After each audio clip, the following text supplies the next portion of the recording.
الله وبركاته. بسم الله الرحمن الرحيم.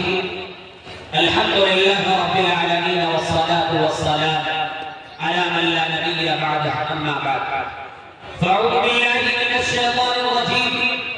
بسم الله الرحمن الرحيم. قل هل يستوي الذين يعلمون والذين لا يعلمون إنما يتذكر أولو الألباب. صدق الله العظيم. اس فکر میں گنجے زرد ہوئے، اس سوچ میں کلیاں سوکھ گئی. اس فکر میں گنجے زرد ہوئے، اس سوچ میں کلیاں سوکھ گئی. آئینے گلستان کیا ہوگا، دستور بہار کیا ہوگا. تعلیم ہے جس قوم میں دنیا ہے اسی کی، تعلیم ہے جس قوم میں دنیا ہے اسی کی. قدرت بھی طرفدار ہے، تعلیم ہے اسی کی. اسٹیج پر جلوہ افروز معزز اکابرین اور آج کی اس اجلاس کی صدارت فرما رہے حضرت اقدس مولانا احمد ولی فیصل رحمانی صاحب دامت برکاتہ العالیہ، امیر شریعت بہار اڑیسہ و جھارکھنڈ. آپ حضرات کے سامنے میں مذاکرہ کے طور پر چند باتیں عرض کرنا چاہتا ہوں. وہ یہ ہے کہ طالب علم کون تھا، طالب علم کون ہوتا ہے، اس کو طالب علم کہا جاتا ہے. یہ بات سمجھنے کی ضرورت ہے، سوچنے کی ضرورت ہے، یاد رکھنے کی ضرورت ہے اور آئندہ نسلوں تک پہنچانے کی ضرورت ہے. لوگ سمجھتے ہیں مسجد اور مدرسے کی چہار دیواری میں رہنے والے، سر پر ٹوپی رکھے ہوئے، بغیر استری کے سلوٹوں والے کپڑے پہنے ہوئے، چہروں پر داڑھی سجائے ہوئے، تلوار کو ٹخنوں سے اوپر کیے ہوئے، یہ جو لوگ آتے ہیں یہ علم نہیں جانتا، اسے ترقی سے کوئی سروکار نہیں. یہ قدامت پسند لوگ ہیں، یہ نجات پسند لوگ ہیں، انہیں انگریزی نہیں آتی، انٹرنیٹ نہیں جانتا. یہ کیسے خوش مزاج لوگ ہیں، ٹی وی کو نہیں دیکھتے، وسیال کو نہیں دیکھتے. یہ کیسے تاریخ نہیں لوگ ہیں کہ اپنی ماں کو، اپنی بہنوں کو، اپنی بیویوں کو بغیر کپڑوں کے، بغیر خلقوں کے بازار میں نہیں جانتے. اذان دینا ان کا کام، امامت کرنا ان کا کام، ان کی دور صرف مسجد تک ہے، اس سے آگے ان کا دماغ کام نہیں کرتا. یہ لوگ ترقی نہیں چاہتے، یہ ملک کو معاشی طور پر مضبوط ہونے نہیں دیتے. یہ فرقہ پرست لوگ ہیں، معمولی باتوں میں جذبات میں آ جاتے ہیں، بھڑک اٹھتے ہیں. یہ غریب لوگ ہیں.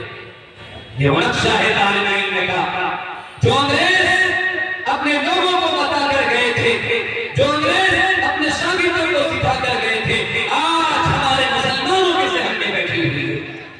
جسے کہا جائے اپنے بچے کو مدرسے میں داخل کر دو، وہ انکار کر دیتے ہیں، کہتے ہیں دنیا کی سمجھ بوجھ آنے دو، کاروبار کا علم سے آنے دو، تھوڑی بہت انگریزی سیکھ لینے دو. میں اسے مدرسہ میں بھیج کر اس کو معطل یعنی بھیکار بنانا نہیں چاہتا. یہ وہ نقشہ ہے طالب علم کا جو انگریزوں نے بتایا اور ہم مسلمانوں نے بھی اعتراض کر لیا.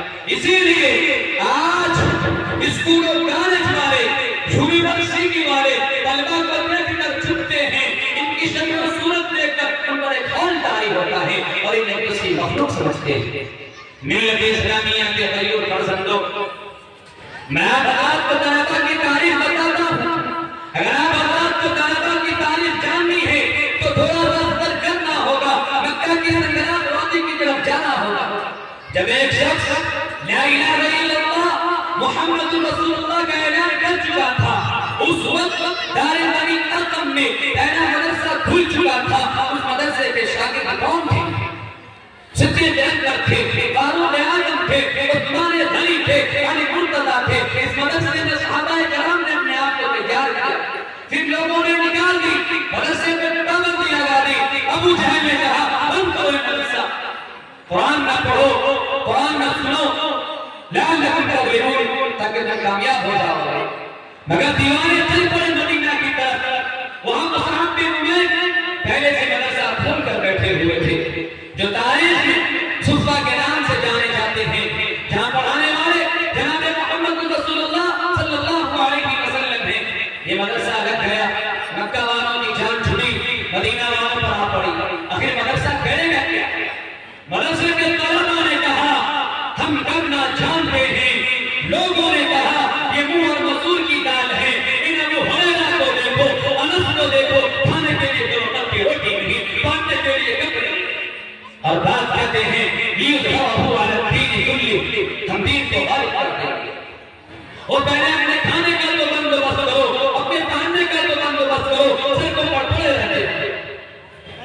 لیکن تاریخ نے دیکھا کہ یہی مدرسے کے طالب علم تھوڑی دیر کے لیے اپنی کتابیں بند کر کے میدان بدر کی طرف چل دیتے ہیں. سفید رنگ بننے کی نشانی اور کالا رنگ جہاد کی نشانی ہے. تب جا کر مار کے بدر پیش آتا ہے. اے مسلمانوں، اپنے مدرسے کی بنیاد کو یاد رکھیے. ہمارے مدرسے کو نہ آج تک کوئی بند کر سکا ہے، نہ انشاءاللہ تعالی اور قیامت تک کوئی بند کر سکے گا. ہمارا مدرسہ مکہ سے چلا تھا، مدینہ میں جا کر آباد ہوا. مدینہ والوں نے انگلیاں اٹھائی کہ ہمیں مدرسہ نہیں چھوڑنا. وہی نبی تھے اور ہم وہی طالب علم تھے جو یاد کرتے تھے، سیکھتے تھے. آج جو یہ حد تنا کی آوازیں سنائی دیتی ہے، یہ ہمیں بتاتی ہے کہ ہمارا مدرسہ بند نہیں ہو سکتا، اس لیے کہ ہم نے نبی کی اداؤں کو یاد رکھا، ہم نے نبی کی باتوں کو یاد رکھا، ہم نے نبی کی مثال کو یاد رکھا. اللہ کی قسم، ہم نے نبی کی مسکراہٹ کو یاد رکھا، ہم نے نبی کے جسد کو یاد رکھا، ہم نے نبی کے پاؤں کے سنن کو یاد رکھا، ہم نے نبی کے مسواک کو یاد رکھا. اللہ کی قسم، ہم اس روایت کو بھی نہیں بھولے جو نبی طلبہ میں تقسیم کر دیا کرتے تھے، اور اس خون کو بھی نہیں بھولے جو نبی دین کے خاطر مٹا دیا کرتے تھے. دنیا والوں، تم دین کے طالب علم کی مثال اور نظیر نہیں لا سکتے ہو. اللہ تبارک و تعالیٰ سے دعا ہے کہ اللہ تبارک و تعالیٰ ہمیں اپنے علاقے کے مدرسے کی حفاظت کرنے والا بنائے. وآخر دعوانا الحمد للہ رب العالمین.